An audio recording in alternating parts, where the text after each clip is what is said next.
How we doing, guys? Very welcome back to episode 6 of Chats with BTD. Delighted to be joined by Bohemians winger Dylan Connolly. Dill, welcome to the podcast. Thanks for having me, bud. No worries at all. What we do with all of our guests at the start, we just go through 10 quickfire questions, so it's basically one or the other. Alright? Yeah. So, first one, Dundalk or Bray? Oh, it's a tough one. Let's go with Dundalk. Yeah, you've won a lot there. 4-3-3 or 4-5-1? 4-3-3. Okay, Ibiza or Dubai? Dubai. Dubai. Fruit or veg? Veg. Domino's or 4-star? Domino's. Android or iPhone? iPhone. Nice. Winter or summer? Summer. Nice. TV or video games? TV, yeah. Then the last two is Pep Guardiola or Sir Alex? Sir Alex. Yeah, United fan. I'm a Liverpool fan. Are you? Right, that's fair enough. And the last one, Unai Emery or Eddie Howe? Has to be Unai. Has to be. You'll kill me for adding that in. Right, so look, Dale, really appreciate your time coming in. Look, we've had a fair few guests on now. I suppose first things first, how's things? How are you getting on and all that? Good, yeah. Back in pre-season now, so feeling good, feeling fit. Just getting ready for the new season. You played yesterday, I believe, didn't you? Played yesterday. Yeah. Got beaten in the shells out in the AWL, but it's just about getting minutes in the legs and getting the fitness up. 100%. How did you find last season? Yeah, I suppose personally then, and then as a collectively then as well. At the end was disappointing. Obviously, we didn't achieve what we set out to do, but I think as an all, like I enjoyed being back at the club and enjoyed my time at Bohs and playing a daily amount. But obviously disappointed with the final, like, and not reaching in Europe after being so close and starting the season so well. And I think we're all disappointed, but I think just have to move on. Look forward. Yeah, trying to do better this year, because the league's getting better every year, so you have to be better. Definitely. I suppose the viewers or the listeners don't know that we played together as schoolboys. So over knowing you from the home farm days, but I suppose we'll bring it back to the start. How you got into football, a little bit about your childhood, and we'll just move forward from there. Yeah, well, like a young fella out in the street playing football, just kick around and with the lads, even playing squares on the street and that. And and then it wasn't really into like just playing with the teams, just out with the lads. And then my ma brought me down to my first team locally, and I just fell in love with it then since. Then obviously, as 8 years of age, broke my leg. Was out for a year, and then first game back, broke it again, same spot. So I was out for a good bit when I was young fella, and then obviously came back, just played locally for a bit, went to Cherry Orchards for a while, and then onto Shells for a year or two, and then home farm obviously. How did you enjoy your time at home farm? Because I absolutely loved it. No, I did love it. I loved the schoolboy, but when you look back, like the way it is now, like it's taken so seriously. In terms of, you see the young lads now, like nothing's so serious now, like, and it's proper academy kind of setup, isn't it? It's more coaching and that. I remember us, like, we'd be like wanting to like win, like, you know what I mean? Run through brick walls. Yeah, like 15, 16, even thinking the team talks we had back in the day. Oh, like, young fellas, like, you know. But I enjoyed it. Like, it was good, and it's character building as well at that age, isn't it? Yeah, 100%. Wasn't a bad team. No, it was a good team. Were you always that quick? No, that's what I mean. I wasn't quick until I broke my leg twice, and could barely walk for a year and a half, and come back and bleeding. It was quick. That's mental, yeah. But, that's crazy. Usually it's the opposite way around. Well, now, but I don't know. It's weird, like. We hadn't got a bad team, so you were playing off the right, I was playing off the left. Sully up top, Jake in the 10. Had a few decent bodies as well. Plunker playing in the middle. Plunker, he was a serious player. Yeah. He's got a few mentions on the podcast. Yeah, he has. Yeah. I haven't spoken to him now in a couple of years. But I love Plunker. He's a lad. He's a gas chap as well. Gas chap. But yeah, so your journey then, we obviously, I think we were 17s at home farm, weren't we? And then I think it was that year they changed. Like, remember they changed it, like, so we were 16s, but they changed. We missed out in a year. We skipped a year. Yeah. So we actually lost out on a. That's why we lost out on a year in terms of I think we lost out in 16, so we went from 15s to 17 straight away, and and then went to Bohs then. After that. So I'm nearly sure we all, do you remember that? Yeah. Our season finished and we all played against the old 19s, remember? Yeah. And we battered them. Yeah. I don't know what score it was. I think the Bohs wanted all of us, didn't they? All of us, yeah. Said, oh, we just take your team. Yeah, just take your team because they had that beating them 3-0 or something. Yeah, mad. Yeah, so I remember going to Bohs and I was on 16, 17. I was only there a few weeks and it could have been a month. And so it was different then because we played their season. The 19s was still summer season and the 4th team was winter. Right. So they were coming to the end and we were only starting. And I think I played 2 games and I got called to the 4th team for the last 3 games or something to play, just to be in the squad and around it. And it's just great at that age. Like, and what age would you have been then? 17, 18? 16, 17, something like that. Right. Yeah, so I remember going out to Bray, Carlisle grounds, and it was lashing out. I remember sitting and I think someone got injured in the warm-up and I got drafted onto the bench. Right. And sitting there and I was thinking, oh, come on. Like, come Who on, would have been the manager? Owen Hurley, was it, no? Owen was the captain. Right. Aaron Callahan was the manager. Callahan, yeah. I was laying on the bench and Bray had a man sent off after 10 minutes, so he was like, come on, bro. Yeah, put me on. Then he was, we went 4-0 up or something, and he brought me on for the last half an hour or something. It's just great, like, great experience. Deadly. So, yeah, and then I was on the bench then the next game against, I think Drogheda won the league, or they came second or something. But they could have won it. That's how long ago it was, like, and I didn't get on that game. But yeah, it was a good experience, and then obviously I got a call from Shells that they were in the 4th division at the time, just to play more regular senior football. Like, and I went there then for a year and a half. And how would you find that kind of transition or step up going from? Yeah, you know, it's more like physical, like, you know what I mean? Like the physicality was a lot more, and you had to be quicker. Decision making had to be a lot quicker, and do you know what I mean? And you can find yourself kind of drifting out of games, and as a young lad, you know what I mean? But after a few games, you kind of get up to the speed, and you gain confidence at that level, and it was good. Like, and do you find you mature like kind of pretty quickly? Like on the pitch, I suppose maybe there's probably an element to it off the pitch as well. But you know, like when you're actually, I don't know, say maybe 8-10 games into senior football. Yeah, because you do. Like, because I remember playing and I remember feeling, not that game I come on because we were 4-0 up, the game was probably gone. Like, it was just I was in the winning team, but like when you're coming up against teams that are putting it up against you and it's competitive, like, and you're 17, 18 and the real game, like, you know, it's gonna be difficult. And I don't know, we kind of worked, like, it was now me work rate, and kind of worked myself over, like, in terms of work myself into the game, and do you know what I mean? Once you have that work rate, you'd be alright. Like, stands there, yeah, definitely. So we'll move on a small bit then. Ipswich come calling. How did that come about, or what's going through your head when a club like that are interested? Obviously, like, we've done well. I think I scored 14 goals for Shells in my first proper season, like. So I had a few clubs like onto me, like I went over to Brighton, Bolton, Wolves. There was a few clubs, and obviously Ipswich had a big Irish contingent at the time. McCarthy was the manager, and had players like Darryl Murphy and that there, and I knew quite a few lads that were already there. So if you visit that, not to be fair, all the academy managers and that were all Irish, like. Really? Yeah. Yeah, Jerry Nash, Mark Kennedy, all Irish coaches, like, so I can think my mind was made up when I went over and seeing that there was so many Irish there just to help me settle in more than anything else. Like, obviously being young, going away from home isn't easy for any young fella, so I thought that might help me. Brilliant, yeah. So what's your life kind of like then at Ipswich when you go in? Like, how did you find that as a whole? Was it difficult? Did you feel like you could adapt quickly, like, to the training, the intensity? Like, there's loads to it, isn't there? Like, yeah, it was loads. To be fair, it's loads. Like, people don't see. Like, it's like you first get there, you go into a digs.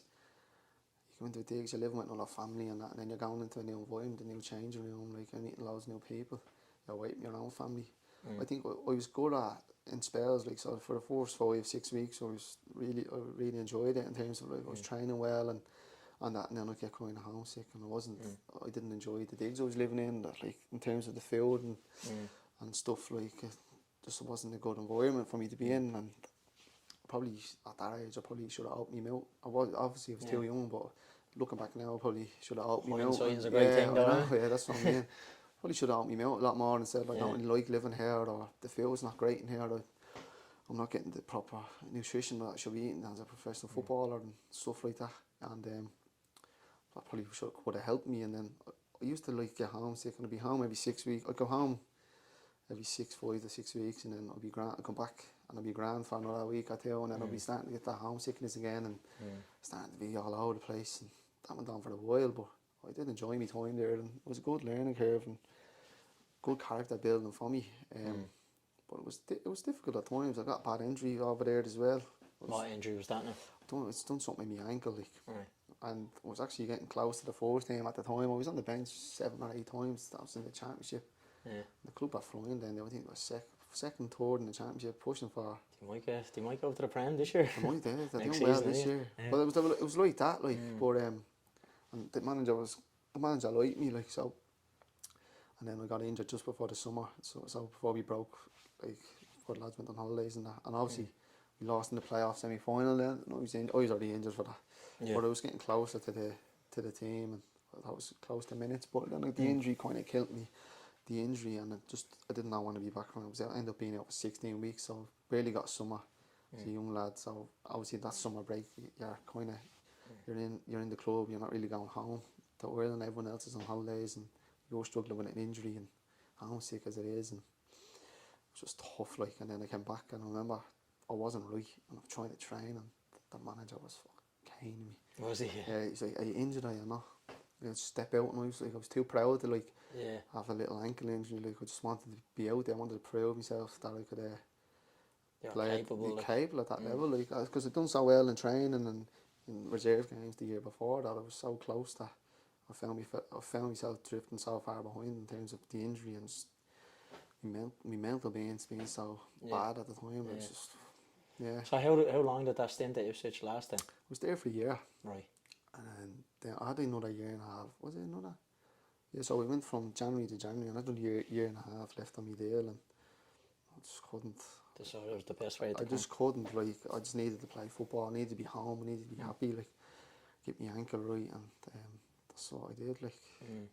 How like, I find it's probably easy for people on the outside looking in to go, oh, like, you're a footballer, just get on with it. Yeah. Like, how difficult is all of that? Like you were saying, your mental being, like, not liking the field and all of that. Like, how difficult? You were saying about character building and all as well. Like, how? And it was hard, like, you know what I mean?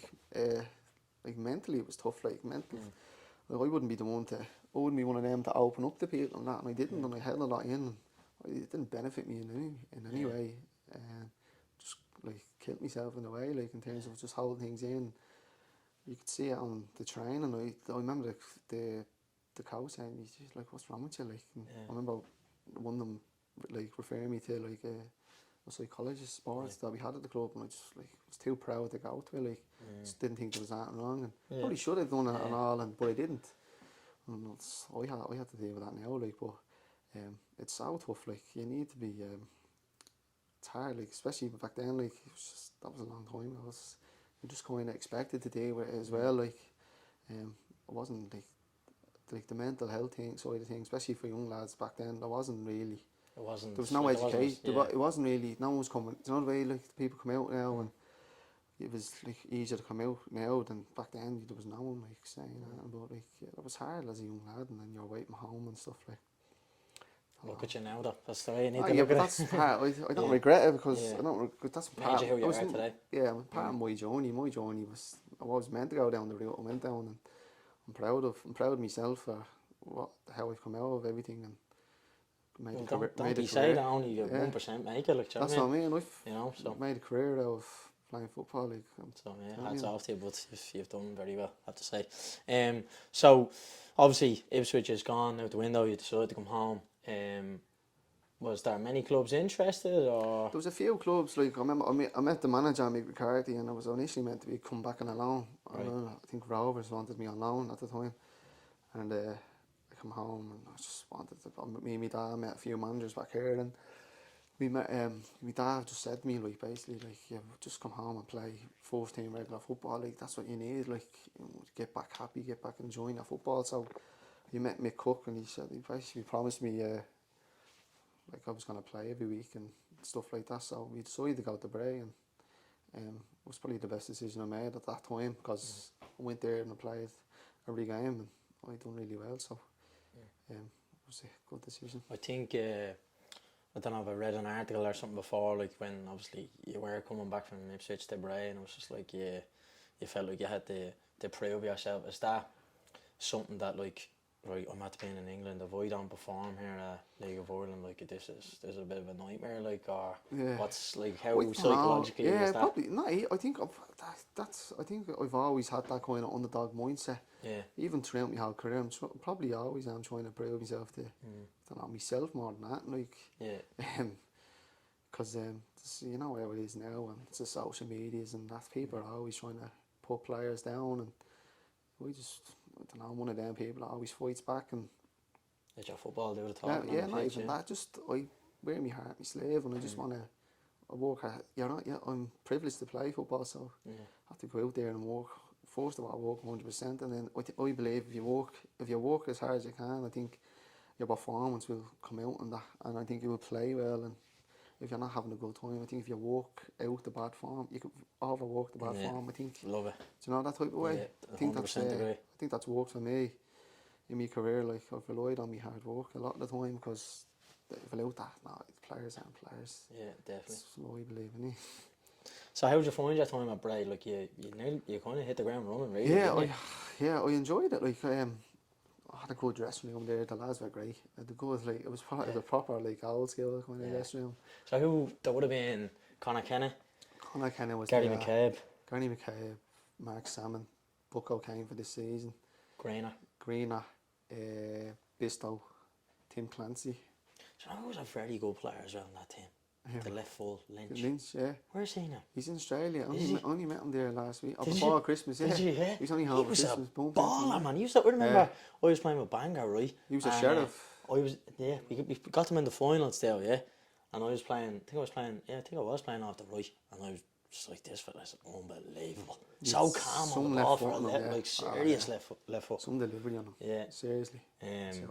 So yeah, like you found your time at Bray like really good. You were happy with how it went. Yeah, it was good, like, because it was disappointing in the end because I think we were second or third, and like after the break, they're gone flying, and then all the trouble came off the pitch, which annoyed. Out of your control. Like. And then they sold me, so I left the club then, like, which was like it was a bit of a mad one because the team was doing so well, like, do you know what I mean? Yeah. And then the stuff off the pitch going around it, and lads not getting paid and whatnot, so. It's never going to work out when that starts to happen. Dip and all the team starts losing, like, so. It was disappointing, but it was a great experience. Brilliant. Play with the lads. So Dundalk is the next club. Yeah. Obviously Dundalk are a big club. You went into a really good side there. Yeah. How did that go for you? No, it was good. I enjoyed it. Obviously I went in with a lot of serial winners in the team, like, and at the start it was probably hard for me to adjust to how they done things, like they were so committed to everything, like I was never used to that kind of, like, the food, like they were. I remember, I don't know, it was Richie Tell mentioned it before, how like tuned in and dedicated they were to the nutrition. It was like the next level, like. Yeah, so you go in, before I remember my first day I had a nutrition meeting, like, straight away, like, and then I always done a little bit of gym, but not the way I was there. And you kind of have to adapt, and it takes a few weeks to adapt. And I was only a young fella as well. I was a bit of a messer as well, like, just in and around the place. So it took me a while to adapt. So yeah, I enjoyed it. Obviously won a league and a cup there. So I won a double there, and it was a great experience, a great memories for me. I'm in my career, like, so. Playing with some great players and some good lads as well. They're very good lads, and see them all now. They've all had amazing careers, like, so. It was a privilege to play with them all. Yeah. So when you go in there, like, obviously you're saying, right, it's a step up in terms of, you know, the nutrition. I'm sure kind of the gym work and off the pitch stuff. I'm sure like match analysis is probably Yeah, a step yeah. up as well. Yeah. Like what players are there? Like I know I'm a League of Ireland fan, obviously, so I know a lot. But like what players are there that are kind of, you know, either I suppose maybe giving you the arm around the shoulder, or maybe a kick up the backside, like so. Because I know like the looks of Brian Gartland and stuff was there at the time. Like is that something that you're kind of shocked by, or is there something that you kind of right? I need to be on my toes here, or No, I think they all kind of give you the bit up the backside, like Yeah. and they all kind of like they were all good. They were all good to me, like you know what I mean. And I got on well with them all, and I came in as like a funny. I'd be known as Young like, player, a funny character Yeah. in and around the dressing room and that. So I think it took them a few weeks to get used to me, but after that I was alright. But yeah, like the likes of Garts and Stevie O and Massey at the time, they all look after you. He's retiring as well, isn't he? Yeah, Massey, Massey. Yeah, some career. I was only Serious looking player. at the His honours, CV, like, like, yeah. it's crazy, like you know what I mean? Unbelievable. Well, yeah, they were all good lads, like, and yeah, great top pros, like top pros, like, because the manager got them like all the players like as at different stages in their career, and he moulded them into a team like winners, like it's Unbelievable, mental. How was your kind of first impressions on Kenny? Yeah, it was good. I was very impressed with the coaching side of things, the tactical side of things, and I was like, how do you even think of that? Like, you know, like things like you do like phase of play and do like some throw in at the left back position and somehow you get us in on goal kind of thing. Like he was very good, and he was obviously he's been the Oiler manager and he's won so many honours in the league, and it's no mistake that he's done that. It's in top class. You speak there like about how you know, really good he was in terms of probably detail or phases of play. Like, do you feel or do you find that he helps out individuals like so much in terms of, say, I don't know, you're a pacey lad, you want to go at fullbacks, you know, hit the line, get your crosses in and stuff like that. Is that something that he's kind of going, right, well, we need you to adapt your game to be able to play both, like come short or, you know, link up off the front man and stuff? Like, did he help you out with the extras like that? He did. To be fair, he did. He put me out the training a few times and helped me on all aspects of my game. Like so, but he didn't want to take away people's strengths. Like so, me getting a fullbacks, he didn't. He never wanted to take that away. He just always encouraged like the wingers and the forward players to, and even if like the players in the 10. Like I remember, like players on their team like were having. I'd be like coming in half time like he was unbelievable that first half. Yeah. Could you tell? Yeah, it's serious. Like even Jamie, McGrath, McElhenney, and they'd be like these are unbelievable. Like in the first half, and he'd come in and say he'd have a go at them because they weren't going forward. Just every time they got it, like that's how you have the better out players. you know, like and I was like baffled. I was like, what these are? And then obviously look for the lad like Jamie now, like it's scary. Like I'm fat at the time, like so. Serious players. Like, you know what I mean? It's scary, like playing with these lads is scary, like. But yeah, he always it's standards. Like he never accepted okays like mediocrity. He wanted everyone to be at their best. Like that's how he's done so well. Yeah, he'd go in and say like, "Just think you're doing all right." Like, I didn't sign you to be all right. Basically, that's what he'd say. Like, I didn't sign you to be okay. I signed you to be great. And that's how he's so successful. So obviously you did a league win, an FAI Cup as well. Wimbledon come calling. So yeah, I think were you thrilled with that, or? It could have been easy for me to stay at Dundalk and kind of like the time they were dominating the league and that, and then to be fair, the manager just left, so I didn't know where like obviously I had another 2 years left on me there, like, but I didn't know what the crack was like, and obviously Wimbledon came calling. I was interested in the challenge. They were at the bottom half of League One, and obviously a big club. Like the club's been in the football league, and I just wanted a new challenge. I was just at the back of winning the double with the Dundalk, and I was thinking to myself, maybe go to Wimbledon, back to England, and have another crack at in the football league, in the lower league, and see what it was. And it was a great experience that, like in itself, like, because we ended up staying up for the last day of the season. and it's, against the odds, like no one backed us to stay. I think I signed about 13 points adrift. And it's just, you made the difference. no, not even saying that. It wasn't me. It was we signed Aaron Ramsdale on loan. Yeah. And he was the difference, trust me. Is that something else to see players like He that? was Oh my God. he was serious. Yeah. I mean, he was scary, like. Yeah. And if it wasn't for him now, Yeah. we would have been in bother, like. But it was just good team spirit. Not necessarily the best team in the world, but good team spirit, and that got us so far, and we stayed up, and it was great experience. Like, I met some great mad players there. Yeah. They're a mad team. Yeah. And did it take you long to like settle in and stuff like that when you moved over, or did like the likes of Ipswich prior help you? Yeah, I think all that helped me. I think it did. I knew what I was expecting going on. I knew what to expect going over. I knew what I needed to ask. I knew what I needed to, like, do you know what I mean? What ask the club here, I need to be looked after here, there. So like I was sorted straight away with accommodation when I went over there, like after a few weeks, like, so I could cook my own stuff and I could look after myself. I was driving as well. So fly out on the YouTube videos. How to make pasta. Yeah, so it was a lot easier for me. It was older and wiser as well, and it was a lot easier to settle in. And obviously when you're been around, I was still only fairly young. I could have been only 22, 23 at the time. Still young, like. But I've been in so many dressing rooms that are like high, like very like entertaining. So I kind of knew how to handle myself going into this place. It can be intimidating going into new change, especially with lads like. And would people like, sorry to cut across you, would people like kind of shy away from that type of thing, like with, you know, big characters and yeah, stuff like that's what I mean. Like, I've been in strange rooms with loads of big characters because then you kind of become a character yourself, just being in and around these fellas. And you go in, some players come in and they're just shy. That's people's personalities are different, like. But there's no, like, you go in and there's big characters, and there's all different types of characters in the dressing room, but the crack in the change room, you can't beat it, like, you know. So yeah.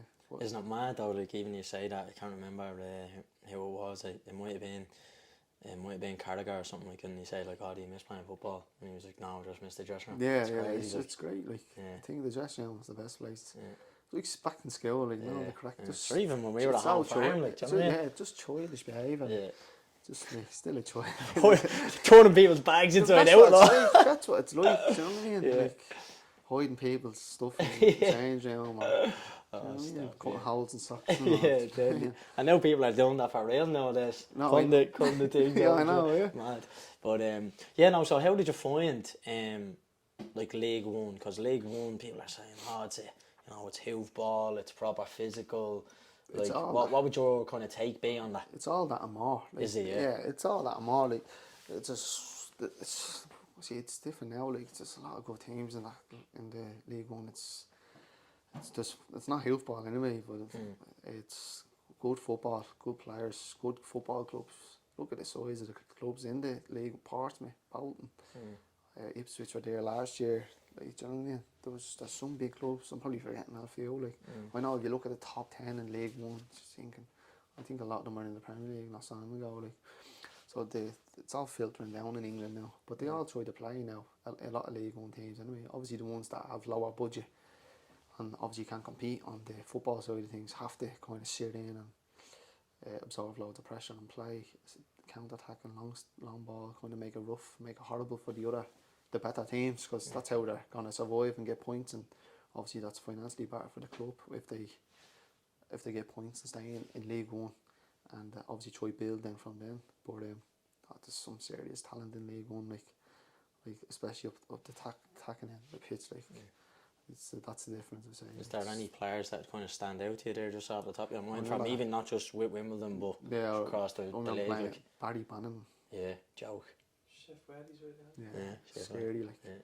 And you look at him, he's not fast, he's not strong. He's small, isn't he? He's tiny. Yeah. And he's just technically unbelievable. So good, like. Yeah. Just can't get near him, like, takes every set piece as well on the button. There's a lot of them. That Sheffield Wednesday thing where a lot of them were good, like. Obviously Ipswich, the fella off Bolton, centre half, Santos is his name. Joke. if he's in League One like that good, I can only imagine what the likes of Van Dijk and that, like. Yeah, it's crazy. Like, he was serious, fast, strong. Ugh, horrible. So you draw West Ham in the FA Cup.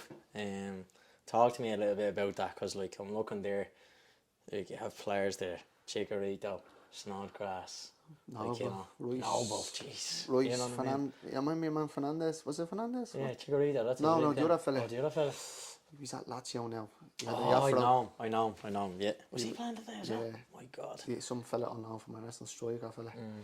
I did a full team out, like, do you know what I mean?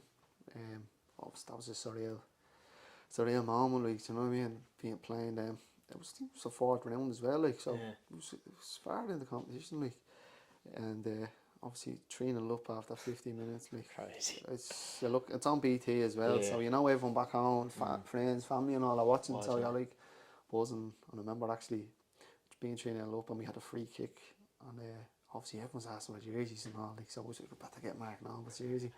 So I asked him. They were losing 3-0, and he said something geezer.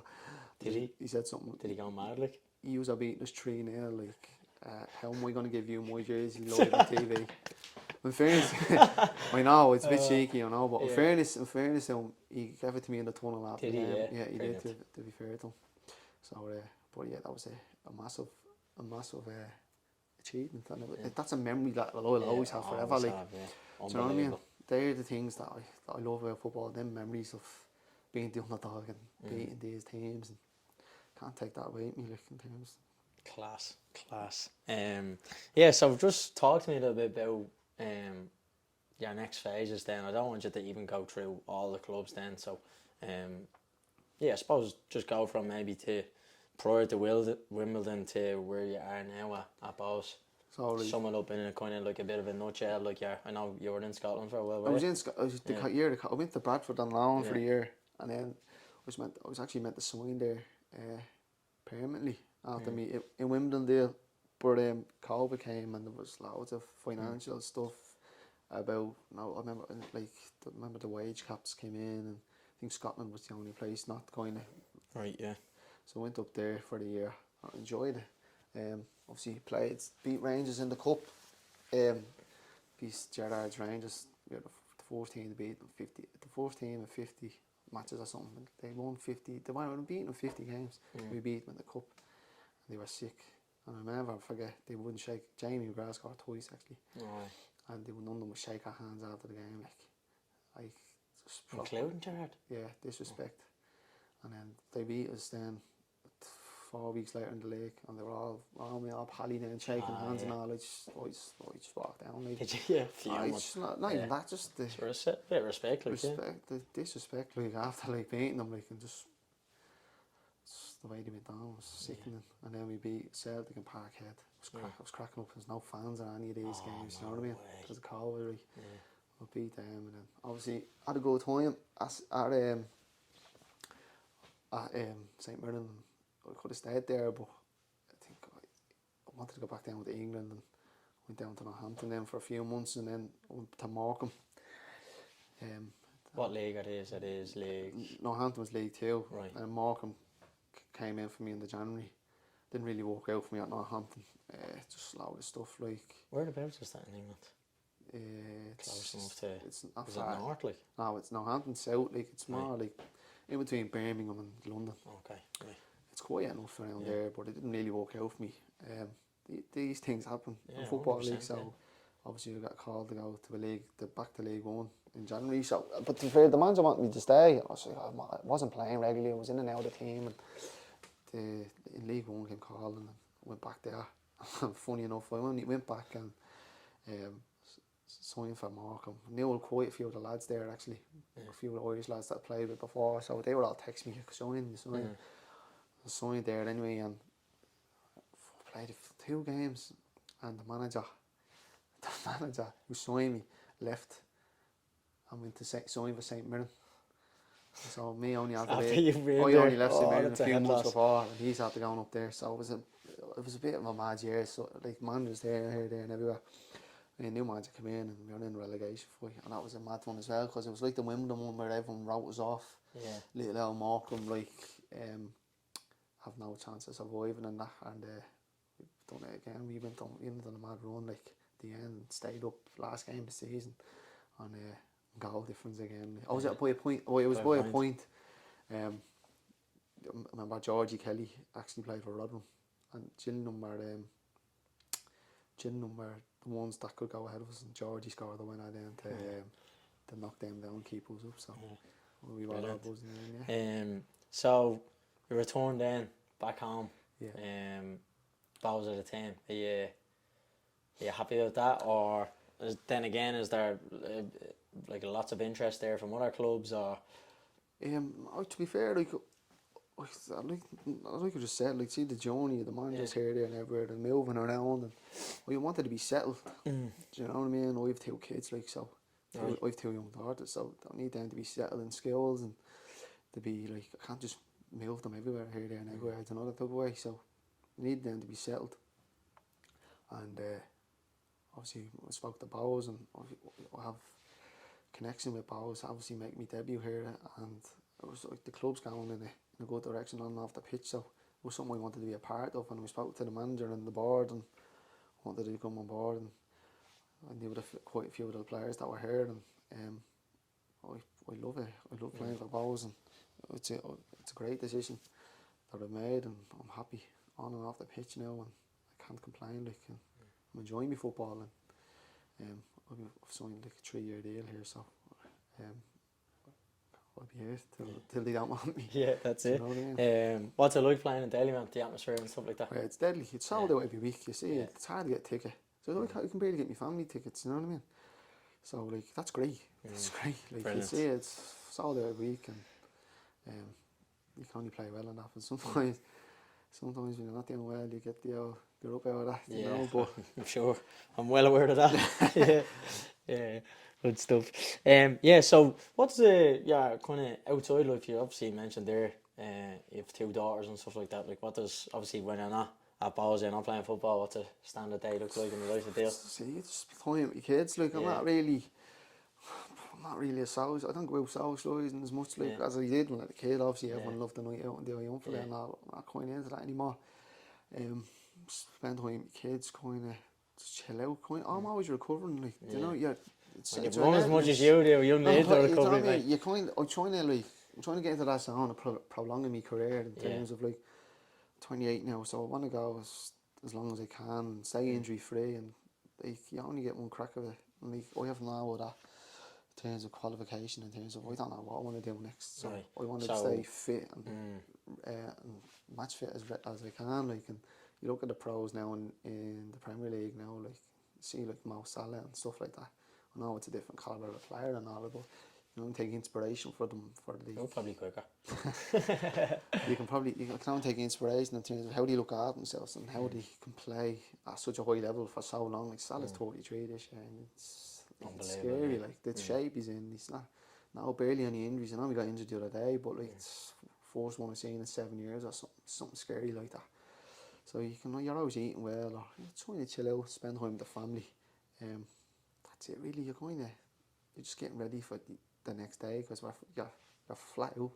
So when you're in your full-time football, you don't really have a life outside it. That's not a bad thing. Forrest mentioned that on the couple of episodes back. It is your life. Football is your life. You have no other ways. There is nothing about it. Like, you're always preparing, like, for the Friday or for the next day of training. Even on your days off, we go to the gym on your day off, like, just to stretch or do a few weights. Mobility just to stay ahead. Like, 'cause the young lads these days are getting better and better, so you've got to stay ahead. Stay on your toes, Do you know what I mean? Like, so it has to be done. Like.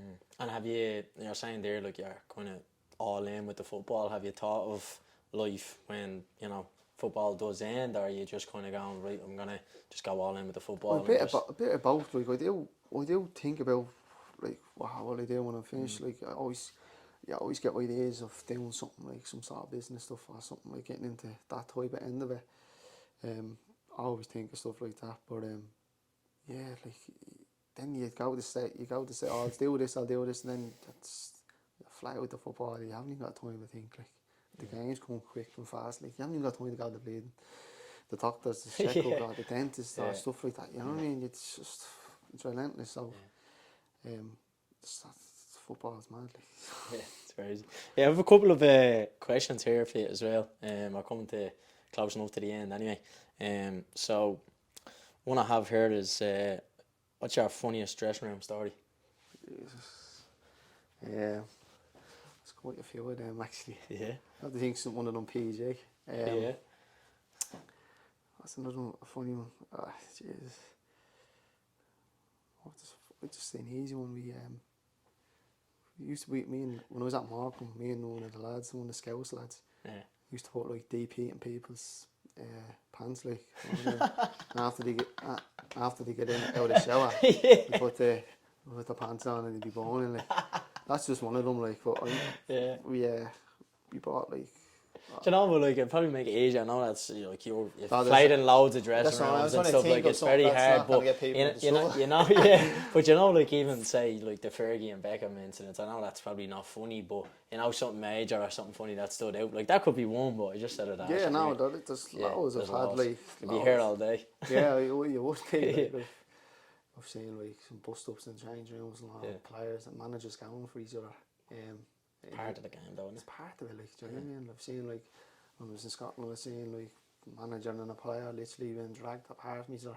And like, in the middle of the training building, the train didn't even start yet. Yeah. You know what I mean? Crazy, Stuff yeah. like that, like. Yeah. Right, so the next question I have you is, what's the best or the funniest nickname you've heard in football? Funniest and best nickname. Jeez, it's been a few, like. Yeah. Yeah, I have to think of something that's not really. That's not. That's not Yeah. PG again. Yeah. You can I'll come come back back to me. to You that come one, back yeah. to me on that one, yeah. Then the next question I have here for you is, like, how underrated do you think the League of Ireland actually is? Because you know yourself, it does get a bit of stick, I suppose, maybe from across the water and stuff like that. Like, Yeah, I think it's completely underrated, but I think like the standard on the pitch is very good. It's like when people are looking in, like when you have people looking in, they're probably looking at the grounds and facilities, yeah. And when you look at something, see if you see something on, say in the England now today, you see a goal and it'll be top corner and like some goal that, and you've seen it in League of Ireland and you see the surroundings and all, it wouldn't look as good just because it's not in a great state. Do you know that type of way? Yeah, So I definitely think agree. like first impressions, I think like in terms of when you see what's around, like you're like the stadiums and that, some of them don't even have hot showers and that's still like it's 2024 and you're going to grounds with no hot showers and stuff. But the product on the pitches is very good. Like I'm like very impressed with the young lads nowadays, like how technically gifted a lot of them are and how ready they are when it comes to like first team football. Like the boy Curtis, he was physically like ready at 16, 17. Like that's scary. Like there's like quite a few other players, but like physically and the technical ability of the young lads in the League of Ireland now is very good. Like even what we do, like you're looking at, you know, players as young as 10 and 11, I'm kind of going, like, even, you know, pick out Jay because he was on our team, like how technically good he was. Like you're looking at players nowadays and they're doing it. They're all like that. Like at 10 and 11, you're kind of going, I definitely couldn't do that at that age. No, but I remember being like at some teams, like when I was growing up, and like I've been coached how to tackle. Yeah. Like I remember a coach I had, and he had like all. No, that you'd have a ball in line. You'd have like county side and player each side. And you'd have to run in 50-50 each other. 10, 11. Like. Yeah. Do you know what I mean? Like, what's it like compared to now? Like the stuff you're doing, like. Yeah. I wasn't getting that. Like I remember my old man, like my dad used to bring me out the back garden, and that was the only bit of kind of one-to-one I was getting, like with the pass and the headers, like little touches here, there, and everywhere, in and out of the corners. And my dad maybe do that for half an hour nearly every day, like. But if we didn't get that, then do you know what I mean? Like, You wouldn't know where you'd go to. do you know what I mean? But like, I remember everything was up in the air, like that. Like when you had 50-50s, like that's what we were getting coached at that age. Like when you had a forced tackle, all these things that at that age, like, it's not played that. No wonder, like It is on another level nowadays. yeah, though, now isn't it's it? like in England, you're not like the ball isn't allowed off the ground till a certain age. Like the pitch is a certain size, and do you know what I mean?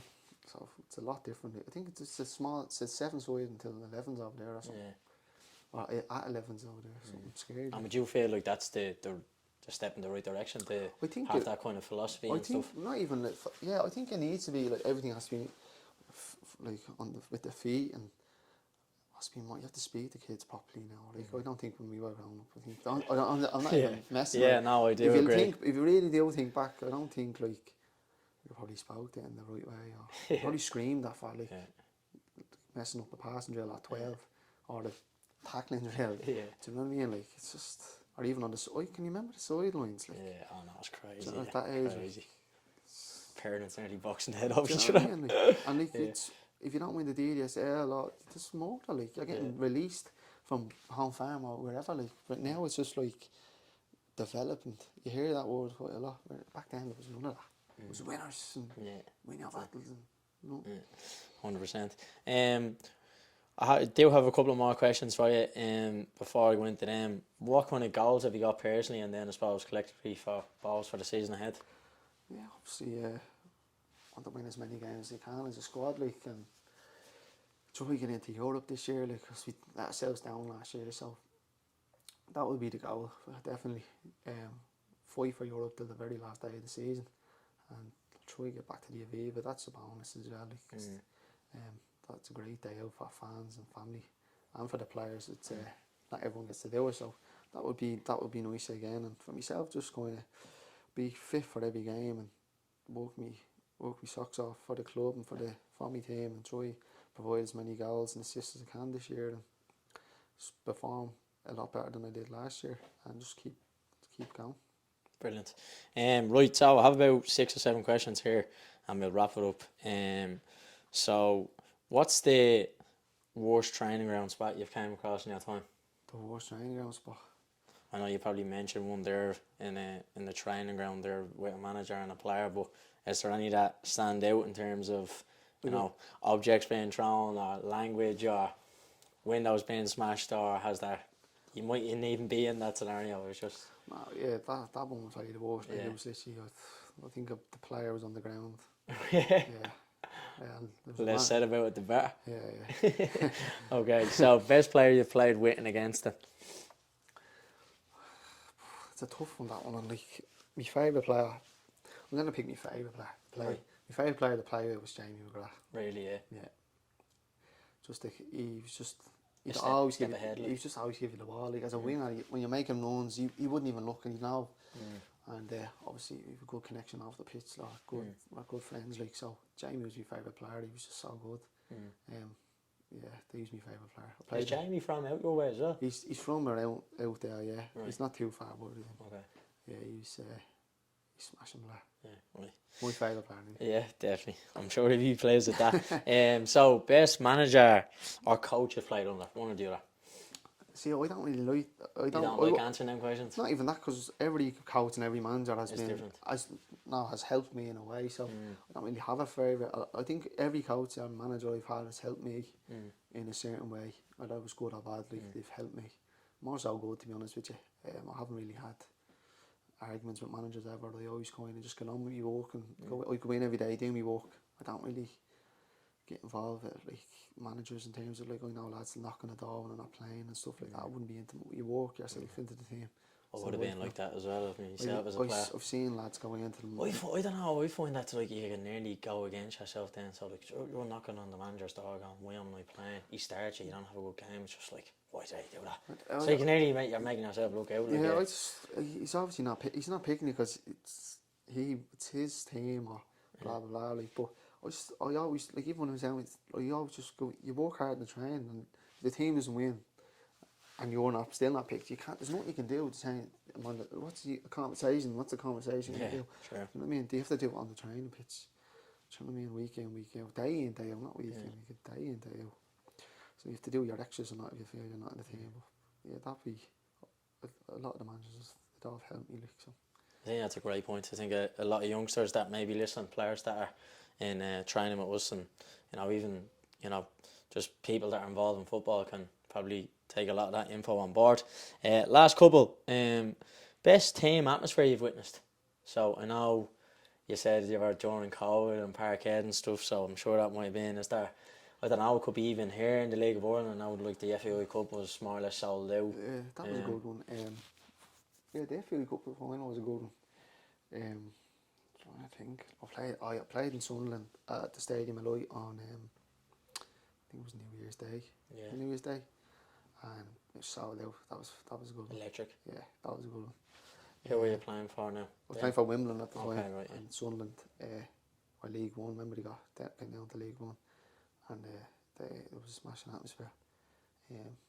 I've actually been over there once myself. Went Yeah, over when I was about 10 or 11. stadium, right? Yeah, it was brilliant. Yeah, They love their football up there. they do. Yeah, they're proper passionate. Yeah, mad things. Tops off. Yeah. Right, I have two more. Worst dress player, you're saying? Call them out, go on. Luke Dennison off Bohs. Yeah. Shocking.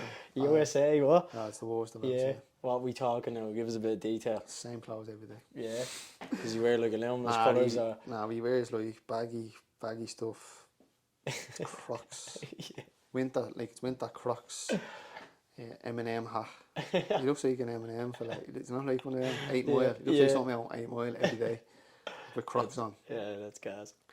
So you don't know whether he's going to save short start rapping. Deadly. Right, last question then. Pick your best 11 you've played with. Oh, Jesus Christ. Right, so from one to, like from goal up. Goal up, yeah. Right, I'm going to pick in goal Ramsdale. Right. Not bad that, is it? Great start. Yeah, Gets great worse start. after that. Yeah.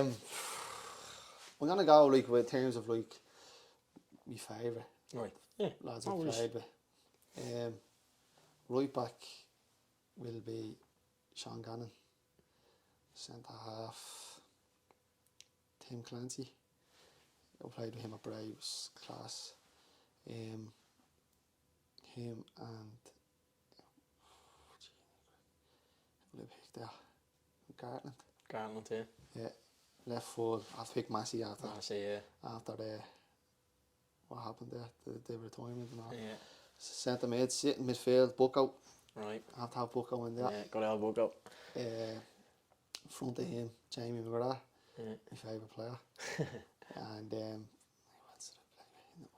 I'll pick someone in England. Someone. It's probably hard for you to think, yeah.